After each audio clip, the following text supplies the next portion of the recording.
Well, weddings are back in a big way now that COVID has settled down, and unfortunately, it's pricier than ever because of inflation. The wedding dress is up 21.4%, flowers are up 12.7%, wedding cake is up 11%, and a photographer will cost you an additional 8.2% this year. For some reason, groom's attire is actually cheaper this year by about 2 percentage points. And if you're looking at bridesmaid dresses, they're a little bit higher than last year, but just about 1 or 2%. So you may save a little bit of money on the edges there. We spoke with the Somerset, New Jersey-based wedding planners Planned with Grace, who specialize in budget weddings. And the partners say there is absolutely no reason to spend way too much on your special day, especially now. And they tell us how they saved tens of thousands of dollars when they got hitched.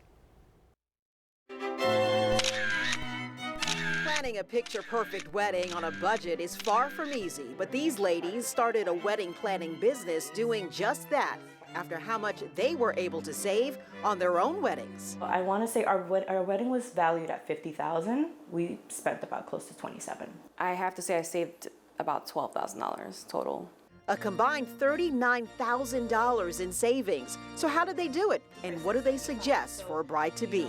Bianca Vale-Peralta says stick to planning at least a year out and book a venue during one of their off-season months. She needed a big venue for a big wedding, but couldn't afford to spend big bucks. The venue was priced at $35,000 when I checked on Wedding Wire.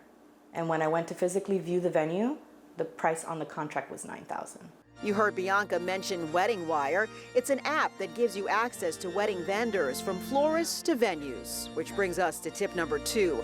Bargain hunt with vendors online before ever leaving your home to pay them a visit. Biggest benefit of Wedding Wire, you get to message multiple vendors at the same time. And not one vendor knows that you're reaching out to another. I'm not the best or most creative person, but when it came to my wedding, all these talents came out that I had no idea I had. Priscilla Lopez had a small wedding, or what we now call a micro wedding in our post-COVID world. Her wedding cost a total of $4,000, so she says make your guest list the A-list. Priscilla only had 40 guests. But we cut down our list by more than half. We made it adults only, no children, and we found a nice restaurant where we enjoy having dinner. Priscilla also bought most of her wedding decor online. We did it all ourselves, DIY, Amazon, Etsy, Michael's, Hobby Lobby. We bought everything, made our own bouquets. We used silk flowers, so they're not real flowers, but everything looked beautiful. I think a lot of brides are coming to realization that you are no longer in the obligation to hold a massive party. Honestly, even if you did have the means to hold a larger wedding, doesn't mean that you have to.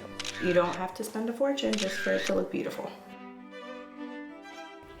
You don't have to spend a fortune just for it to look beautiful. Some other money-saving ideas, maybe rent a wedding gown instead of buying one, or let your flowers do double duty by using your ceremony arrangements at the reception. That's exactly what Priscilla did, and it's part of the reason her wedding only cost her $4,000. And since wedding gifts are up as well, Planning with Grace partners say brides should register on multiple retail websites so, your guests have something to fit their budgets. Amazing. So there you go. Yeah, it really is. For nearly 40 wedding saving tips, we've posted a link to Here Comes the Guide on our News 12 app at news12.com. Just look for my story under The Real Deal on the homepage.